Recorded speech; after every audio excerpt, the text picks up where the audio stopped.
Welcome to week 6 of Sequences and Series.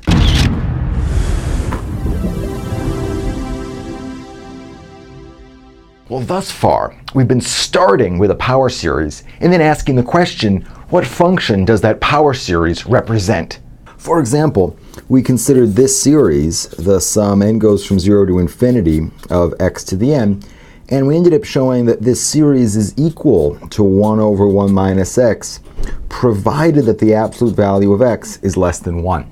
We've also built a lot of tools for transforming one power series into a new power series. For instance, I can differentiate a power series term by term. So in this case, what do I get? Well, if I differentiate this term by term, I get the sum n goes from 1 to infinity of n times x to the n minus 1. That's the derivative of x to the n with respect to x. And that's the derivative of 1 over 1 minus x. And we calculated the derivative of 1 over 1 minus x. Well, that's 1 over 1 minus x squared. So there we've got it. I've got a power series, and I found a function that represents that power series at least on this interval when the absolute value of x is less than 1. So that's what we've been doing. We've been starting with a power series, and then we've been trying to identify, what function does that power series represent?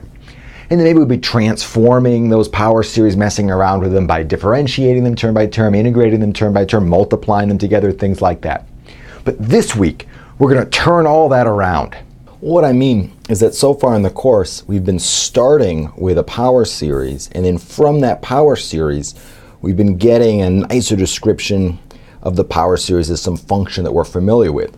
And I want to turn that around now. I want to start with a description of a nice function and then try to find a power series representing that function on some interval.